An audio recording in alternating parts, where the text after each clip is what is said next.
Hello guys, hello. This is for Sagittarius. Sagittarius, welcome dito sa aking channel, Kapalaran 888 Sagittarius. Alamin natin Sagittarius kung anong messages, vibration, gabay, energy para sa inyong lahat. This is general weekly tarot reading para sa lahat ng Sagittarius. I hope na makuha mo yung energy.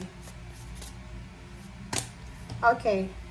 Same din siya sa Aries. Wow.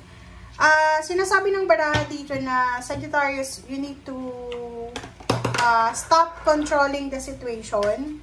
Tigilan natin yung pag-control ng sitwasyon. Kailangan natin na harapin lahat ng dapat harapin sa buhay. Kailangan nating mag-pray. Kailangan nating magtiwala na yung power ng prayer ay pwedeng makapag-change ng lahat dito sa mundo. And sinasabi ng baraha sa'yo na you need to enjoy yourself. You need to enjoy the journey. You need to cherish your loved ones, cherish your job, cherish your relationship, cherish your life, diba? Sorry. Yun.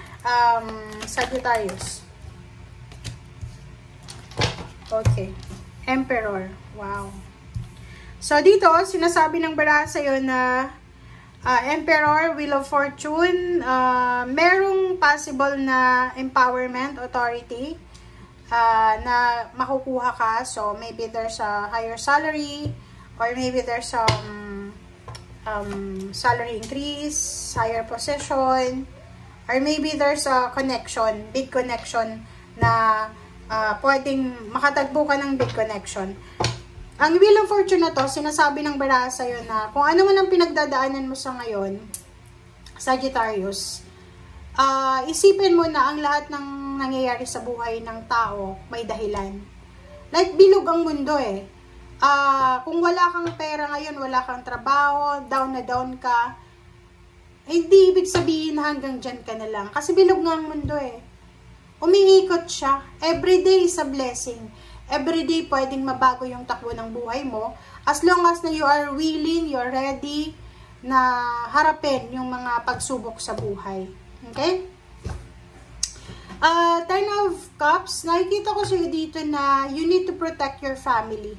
You need to protect your relationship, your kids, kung may anak ka, your residence, baka yung kapaligiran, kung saan ka man nakatira ngayon, maybe dangerous siya, parang gano'n. So, you have the authority. Parang sinasabi ng baraha sa'yo dito, Sagittarius, na ikaw ay, bilang isang Sagittarius, lalo kung lalaki ka, may otoridad ka, may power ka, para baguhin ang pamilya mo, ang takbo ng buhay ng pamilya mo.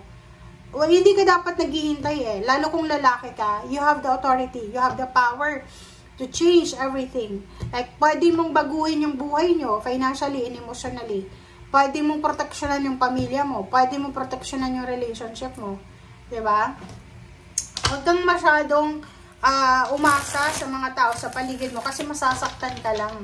Lalo sa pamilya, huwag kang maasa sa pamilya kasi masasaktan ka lang talaga.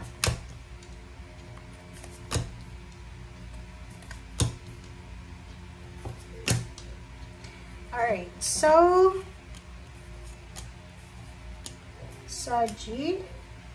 Okay, sa Emperor na to, there's a Ten of Rods and Queen of Swords. So, sinasabi ng baraha sa'yo na, as Sagittarius, parang, ang dami-dami mong obligasyon. Parang, ikaw yung breadwinner ba?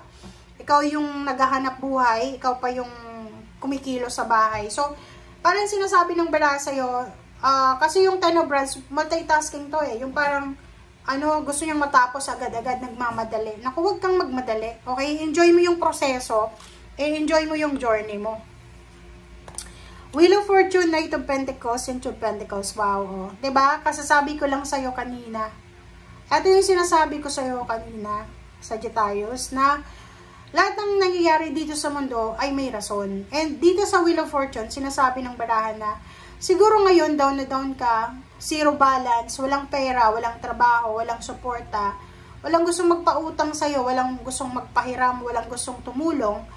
But sinasabi ng baraha sa'yo na iikot yung Wheel of Fortune, diba? Yun yung dapat mong bantayan.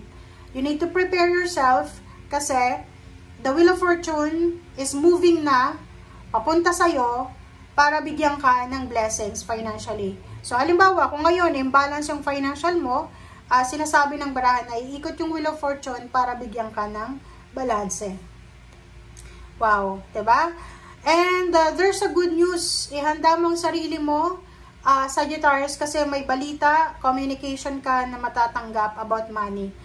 Mayroon kang wish fulfillment about sa money. So, nakikita ko siya dito, makakatagpo ka ng isang trabaho, ng isang business na pwedeng, eto yung dream mo talaga, parang ganun. Or yung iba sa inyo, pwedeng makatagpo kayo ng employer, kung kayo ay pupunta ng ibang bansa. Ang employer na to na matatagpuan mo, ay siya yung pinaka-wish mo talaga. Or maybe, kung magsasign ka ng contract signing, yung ino-offer sa'yo na salary, eto talaga yung sweldo na minamanifest mo. Okay.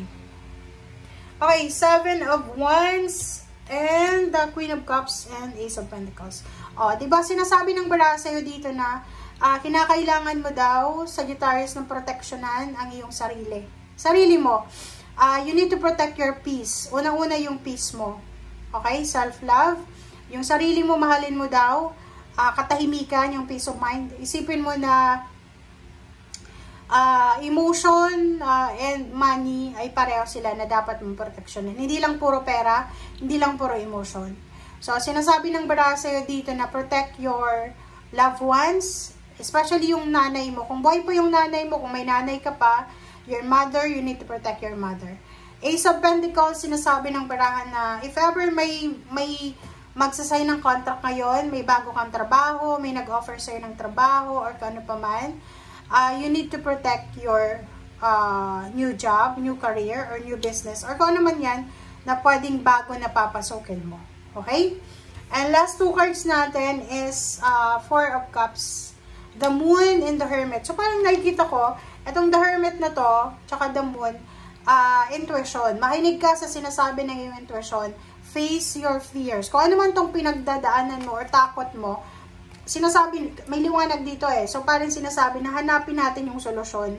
Instead na maupo ka lang yan, dyan, umiyak, diba? Parang, kasi mayroon dito na Sagittarius na medyo emotional siya. Meron siyang problema maybe sa kanyang asawa, sa kanyang boyfriend, girlfriend, sa anak niya, sa magulang. And instead na hanapin niya yung solusyon, nagiging emotional na siya, iyak siya ng iyak. So dito, sinasabi ng baraha, hanapin natin yung solusyon, hanapin natin yung liwanag. Kasi parang feeling ko, ang feeling mo ngayon is mag-isa ka lang, feeling hopeless and helpless. Magpahinga ka kasi yun yung kailangan eh. Masyado kang pagod na pagod ka. Like dito sinasabi 10 of Rods, pwedeng nagtatrabaho ka sa gabi, so pagod na pagod ka sa umaga, tapos pagka umaga, may problema pa yung pamilya. So, medyo torture yan sa'yo. So, kailangan mong pahinga, ipahinga mo yung isip mo, yung puso mo, kasi apektado yung lahat sa emotion mo eh. So, yun guys, sinasabi ng baraha. Thank you guys. Bye!